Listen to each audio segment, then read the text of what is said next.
Hey everybody, it's Mr. Wagstaff.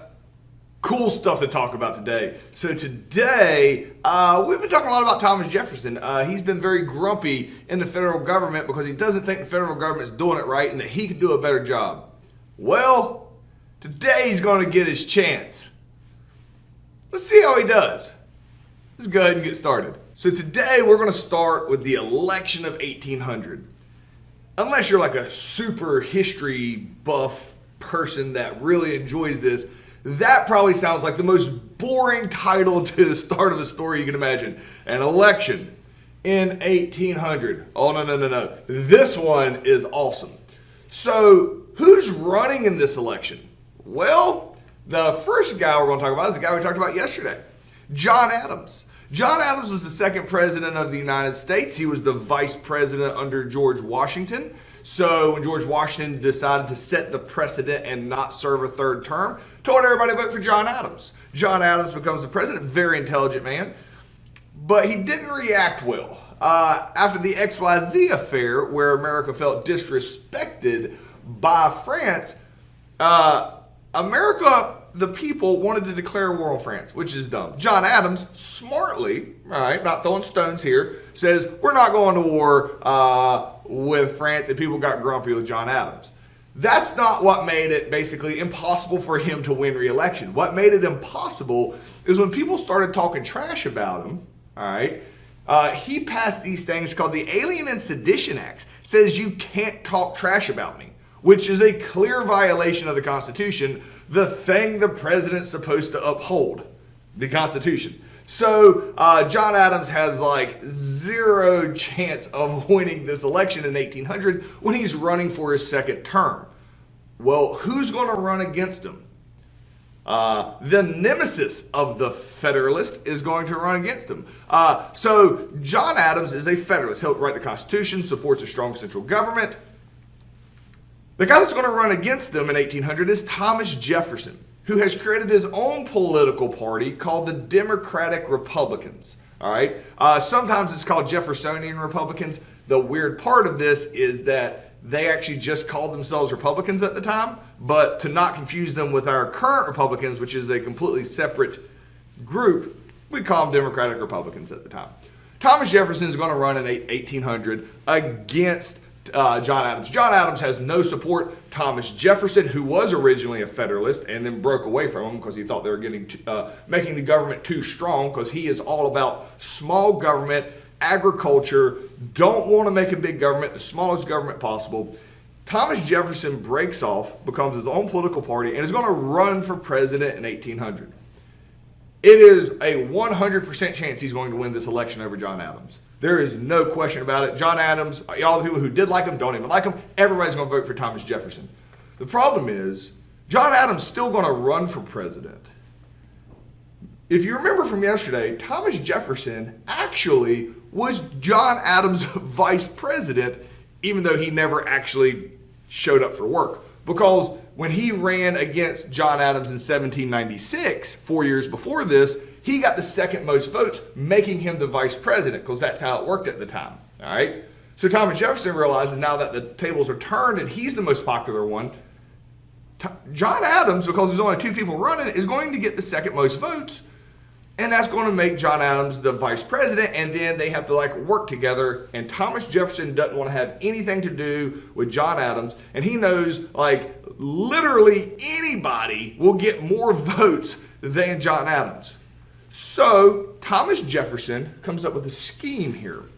He's going to ask this guy that nobody's heard of before, a guy named Aaron Burr, all right, who just happens to also be a Democratic Republican, supports Jefferson's ideas, ask this guy to run for president as well in 1800, because again, anybody can get more votes than John Adams. So the idea is that Thomas Jefferson gets the most votes, Aaron Burr gets like 3 votes, and then John Adams probably vote for himself, get 1 vote, and that would make Aaron Burr the vice president, and Thomas Jefferson doesn't have to deal with John Adams. This is going to blow up in Thomas Jefferson's face, because when the election happens, because of the way the voting works is really weird. You vote like who you want for first, second, third place kind of thing. It's complicated. We simplified it because of these issues that we're causing. Long story short, Jefferson and Burr, the guy that people didn't even know, tie. They tie at 73 votes, which is the Electoral College. They tie at 73 votes. So Thomas Jefferson's like, all right, Burr, you just go ahead and step down now. Let me be the president. And Burr's like, nah, I want to be the president. And Thomas Jefferson's like, what? So yeah, this because Aaron Burr got convinced into running, he actually ends up pure quinky-dink, all right, tying with Thomas Jefferson. It's a tie. It goes to the House of Representatives. They have to choose who is going to be the next president. They vote. They can't agree. Oh my gosh, what's going to happen? Because both of these guys are Democratic Republicans. The Federalists are the ones that have been in office, that wrote the Constitution. Usually when different political parties take over in other countries, there's like all this bloodshed, there's all this violence. People are really like, it's a lot of tension in the country at the time, like what's going to happen. No matter what, it's not going to be a Federalist. It's either Thomas Jefferson or Aaron Burr. How are we going to break this tie? And this is a really cool, intricate story, and I don't have time to go into great detail on it. So I'm going to shave some corners off here. The guy that gets to be the tiebreaker goes to one person who basically gets to choose who the next president is going to be, Thomas Jefferson or Aaron Burr. You know who that person ends up being? Is Alexander Hamilton, the Secretary of Treasury that created the National Bank, which is what got Thomas Jefferson furious to begin with and back out of the Federalist Party. This is the nemesis of Thomas Jefferson. This is the guy that gets to vote who gets to be the president. He hates Thomas Jefferson up one side and down the other, and Thomas Jefferson hates him. Aaron Burr 100% thinks he's getting ready to be the president. Alexander Hamilton says, he gives a speech, and he basically says, look, I don't like Thomas Jefferson. I don't like what he stands for. I think he misinterprets the Constitution, all this other stuff.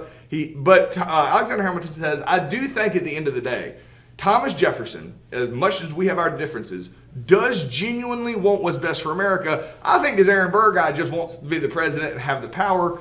And Alexander Hamilton actually votes for Thomas Jefferson, keeping Aaron Burr from being the president. And Thomas Jefferson becomes the president, and the first thing that he does is he fires Alexander Hamilton, which, let's be honest, he was a Federalist, regardless of Aaron Burr, Aaron Burr or Thomas Jefferson, whichever one came in. Hamilton was getting fired from his job as the Secretary of Treasury. But he actually picks Thomas Jefferson because even though they disagree, he does think he'd be better for the country as a whole than this guy that just seems to be power hungry. A whole random sad story. Don't have time to go into it, but if you're interested in this story, there's a whole play called Hamilton that deals with this. There is this new battle that takes place. Hamilton and Aaron Burr and Alexander Hamilton hate each other viciously starting here, and it gets wild, it gets petty, it ends in a gunfight. It ends in trying to take over Mexico. There's a whole crazy side story. If you're interested, Google Aaron Burr and Alexander Hamilton's issues. Anyway, the question here is, why does Thomas Jefferson ask a man who many people don't even know, Aaron Burr, to run against him in the election of 1800? So pause me, answer that completely, and we'll move on. All right, so Thomas Jefferson's administration, all right, he promised that he would downsize the national government, basically make it smaller, tax less, and he comes in and immediately just cuts all the fat in his mind, cuts out anything that's not 100% necessary and quickly downsizes a lot of the government. So a lot of the stuff that he does is, in these laws and stuff that he passes, from the very beginning, there ends up being a power struggle that Thomas Jefferson wasn't expecting. He's like, I'm the president, I get to make these rules, I can do whatever I want. Not so fast. If you had me for civics, or if you've taken any civics course, you've probably heard of the court case Marbury v. Madison. This actually happens when Thomas Jefferson comes into office. There is a question over who gets some judgeships. It's a complicated story I'm not going to go into. But basically on day one of Thomas Jefferson being the president, a court case happens called Marbury v. Madison. The really important thing you must know about Marbury v. Madison, all right, the outcome of that case, is it grants the Supreme Court judicial review. Means that the Supreme Court, because the whole Virginia and Kentucky resolutions we talked about yesterday, where the states tried to overthrow a federal law and who has this authority, that's a no-go anymore. Marbury v. Madison, the Supreme Court grants themselves the power to be the referee over laws. Laws that get passed by Congress and try to be enforced by the president. That the Supreme Court gets to be the referee. Usually power grabs are bad, but in this case, somebody had to do it, and this has actually really worked out in American history. The reason that's really important here for Thomas Jefferson is he has all these ideas of what he wants to do in the government. Is the head justice, the main guy on the Supreme Court, is a guy named John Marshall. Supreme Court justices are appointed for life, all right? So this guy had been appointed a long time ago by George Washington. So George Washington likes the way this guy thinks. That's why George Washington put him there, and Thomas Jefferson couldn't fire him if he wanted to. So this guy is very much a Federalist. Thomas Jefferson, Democratic Republican. John Marshall supports a strong, powerful central government. Thomas Jefferson wants a very weak government. These two men battle all the time while Thomas Jefferson is the president, because Thomas Jefferson tries to pass laws to make the government smaller, and John Marshall can reject it from the Supreme Court. So John Marshall supports this idea of having a strong central government to help out the people. Thomas Jefferson's idea is having a really small government so that it can't abuse the people. Two very different views of how government should be run. I keep saying Thomas Jefferson wants a small government because it is a very important thing that's going to happen here shortly. So Marbury v. Madison, the story itself is kind of obscure. And if you had me for civics, we talked about it ad nauseum. But what you need to know, the takeaway here from this court case, which is very important at the start of Thomas Jefferson's time in office, is from now on, the Supreme Court decides if a law is legal or is legal or not, and they can overturn it. There's no more questions like were happening when the Alien and Sedition Acts came out, and like the states tried to claim they had the authority. From this point on, it's the Supreme Court, and the Supreme Court and Thomas Jefferson do not see eye to eye during his time in office. So the question here is, why does Chief Justice John Marshall, who was appointed by George Washington, dislike Jefferson so much? Why doesn't Jefferson just fire him? So we talked about that. Pause me, answer that completely, and we're moving on. So probably the most famous thing, and there's a handful of really famous things that happened while Thomas Jefferson is the president, is this thing called the Louisiana Purchase. All right, so let me explain to you what this is and what happens. All right, so let's go back before Thomas Jefferson. All right, we need to talk about this thing called Pinckney's Treaty, which I'm going on a limb here and guess you've never heard anything about. That's completely fine. All right, so now that America is its own country, there's no more proclamation of 1763 preventing people from going across the Appalachian Mountains. People are moving out into the center of the country. Not a ton of them, but they are moving out there. The problem is it's really hard to get supplies over the Appalachian Mountains. All right, so you can move out there, but getting supplies or anything that you need for life from civilization, really hard to get across the Appalachian Mountains, which is on like the border of North Carolina and Tennessee, and to get over there. So if you live in the middle of the country, the way you get supplies is through the Mississippi River. All right, the Mississippi River runs from the Gulf of Mexico, all right, through all the way up to the center. There's a city there. The entrance into the Mississippi River is a city called New Orleans, all right, or New Orleans, depending on where you're at. My pronunciation of that's going to make you angry. But New Orleans, there in Louisiana, is the entrance to that river. That river runs all the way up to the center of what is present-day America. If you live in the middle of the country, that's how you get supplies. If you need to ship something out, that's how you ship stuff out. But you have to go through New Orleans in order to get to the ocean. So whoever controls New Orleans controls basically the entire Mississippi River. Once Americans started moving out to the middle of the country, it is very important to use the Mississippi River and therefore go through New Orleans. The problem is America doesn't own New Orleans. It is still owned by Spain because Spain owns a bunch of stuff in the late 1700s. So Spain started taxing the Americans a whole lot going through New Orleans. We didn't like that, all right, because it's expensive. So we make a deal with Spain. Hey, Spain, we'll pay you one lump sum. I don't know how much money is off the top of my head. We paid Spain one lump sum if they will not tax us to go in and out of New Orleans and therefore the Mississippi River. Spain's cool with this. That's called Pinckney's Treaty. We give Spain a lump sum of money, don't have to pay any more payments, back and forth as much as we like. All right? Pinckney's Treaty, everything was going great. Until, all right, Napoleon, all right, who owns France. He's wrecking shop in Europe at this time. Napoleon in Europe takes over Spain. When Napoleon in Europe takes over Spain, all of Spain's stuff that they own around the world becomes part of France. So France and Napoleon now own New Orleans, and they do not honor Pinckney's Treaty. They nullify it, right? They stop honoring it. Now Napoleon, who's at war with everybody and needs a lot of money, starts taxing the Americans again as we try to go up and down the Mississippi River, which again is something we have to survive. And we're like, we have to deal with this, all right? So the question here is, Pinckney's Treaty allowed us to use the Mississippi without being bothered. What happened that nullified or threw out Pinckney's Treaty? So we just talked about it. Pause me. Answer that completely. So Thomas Jefferson is the president when this is taking place, all right? And he's got to figure out a way for us to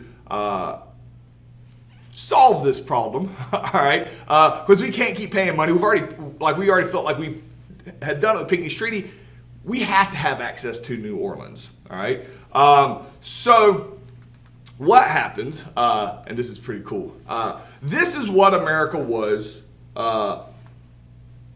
before we send a guy over in order to negotiate this situation with James Madison, Secretary of State, is going to be sent over there and try to negotiate access to the Mississippi River. What we want to do, all right, is down here at the very bottom of America, at the Gulf of Mexico, this is where New Orleans is at. America and Thomas Jefferson want to buy New Orleans, all right? So New Orleans, he knows, is a very valuable city. He authorizes Madison, who's Secretary of State, who will also be a president that we'll talk about in the next unit. James Madison, all right, he goes over to France, and he is going to meet with Napoleon, all right, and try to buy New Orleans.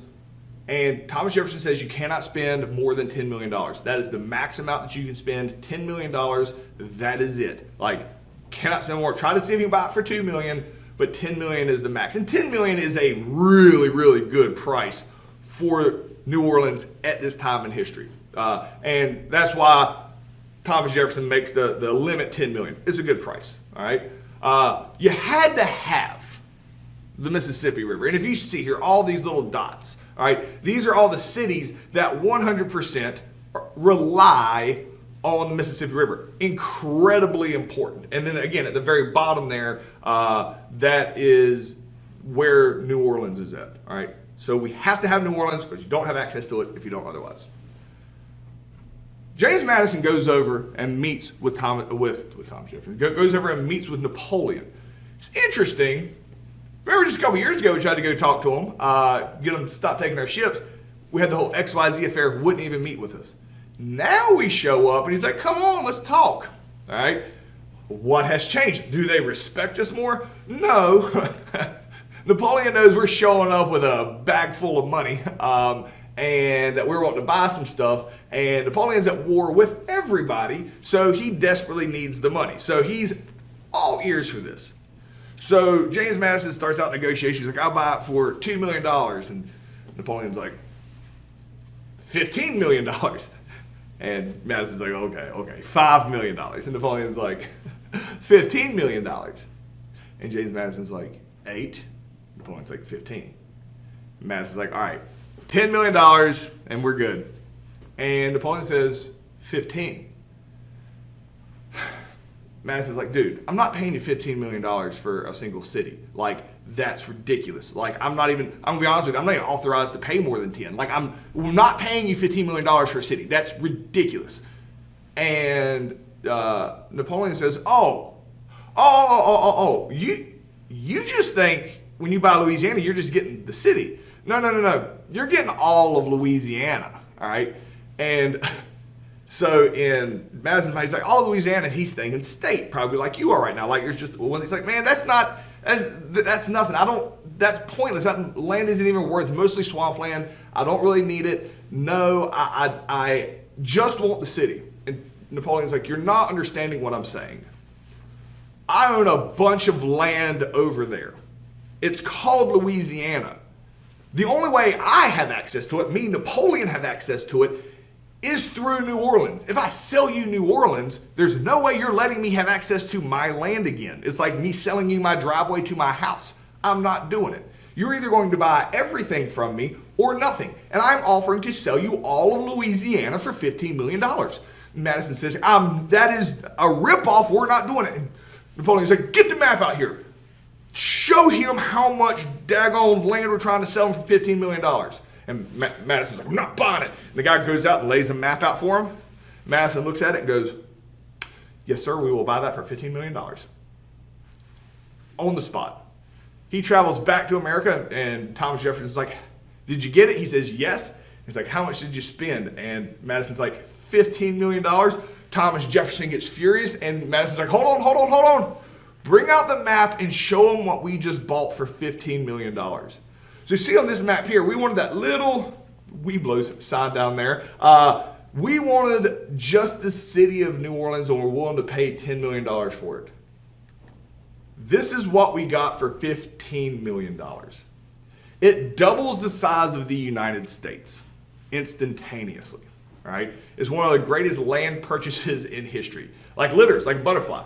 America just doubles in size, and we have New Orleans. This is huge. Now, what's interesting, if you remember, Thomas Jefferson is this strict constructionist. You can't do something unless the Constitution says you can. Does the Constitution say you can buy land? No. It doesn't say that anywhere.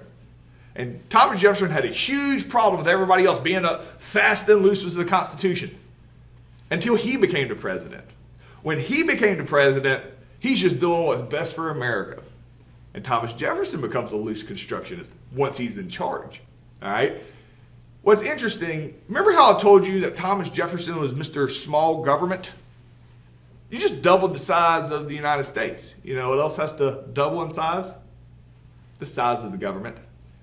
Thomas Jefferson doubles the size of the government. When he leaves office, the federal government is twice the size it was when he came in. So Mr. Small Government actually is going to double the size of the government because we have doubled the size of America.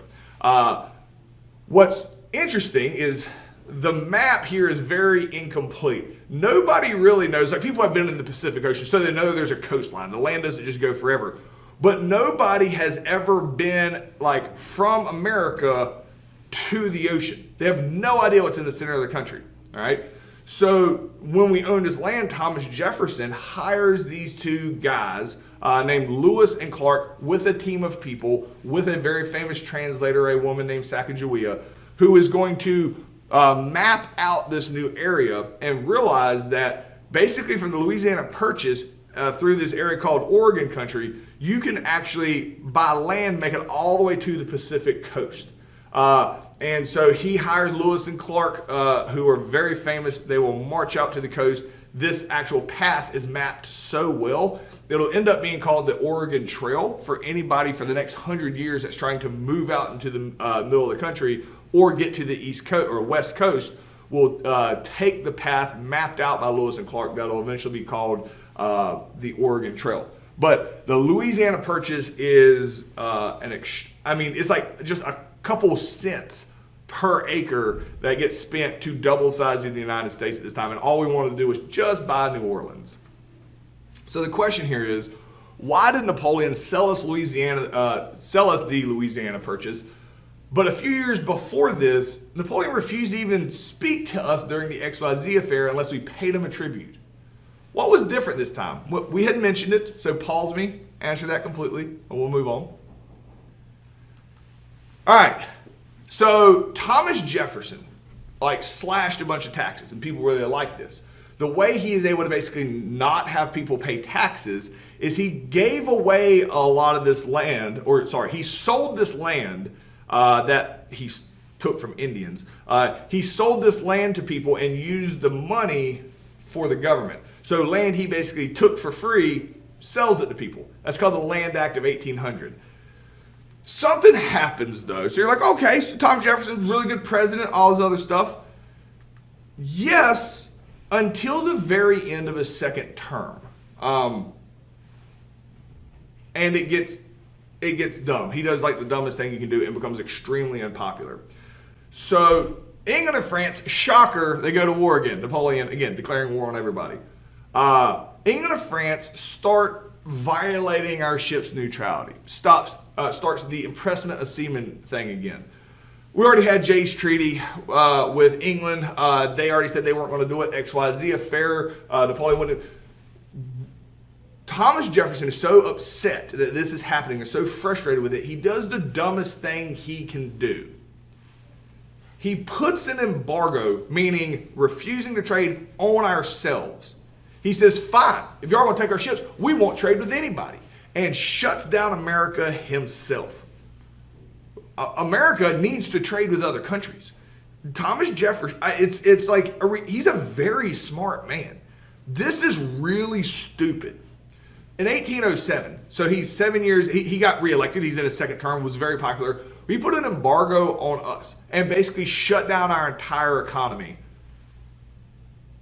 Which is dumb. There's no justification for it. He thought it would hurt England and France. It really didn't. It absolutely devastated us. And he has a 0% approval rating the next year when it's time for an election. He has no desire to run for 2 elections. He also respects George Washington. Not going to run for a second term. But Thomas Jefferson, while extremely famous in history, when he leaves office, is extremely disliked because of this embargo. Once the embargo gets lifted, all right, which he actually, at the very end of his time in office, he's realized he had messed up and he lifts the embargo. But for a year, he had just shut down America.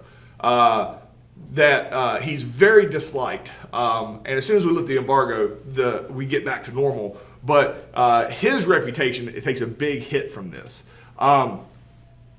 What's interesting is Thomas Jefferson, with all the stuff that he did, the Declaration of Independence, the Constitution, being the president, and on his tombstone that he has, which is pretty substantial because it lists all of his accomplishments and everything he did in life. The one thing that he actively did not want put on his tombstone, don't tell him I was the president. That's not on his tombstone. He hated being the president. He had all these migrants. He hated it. It was very stressful. It's real easy to be the guy in the back of the class talking trash. All right, I can do this better. I can do this better. I can do this better. And then when he got put in charge, he didn't like it. He liked being critical of other people, but when it all fell on him, he didn't like it. So I think that's an interesting little tidbit about Thomas Jefferson. But the question here is, how did the embargo of 1807 make Jefferson one of the most hated men in America right at the very end of his career? So we talked about that. So answer that completely. And that's what I got for you guys today. See you guys tomorrow.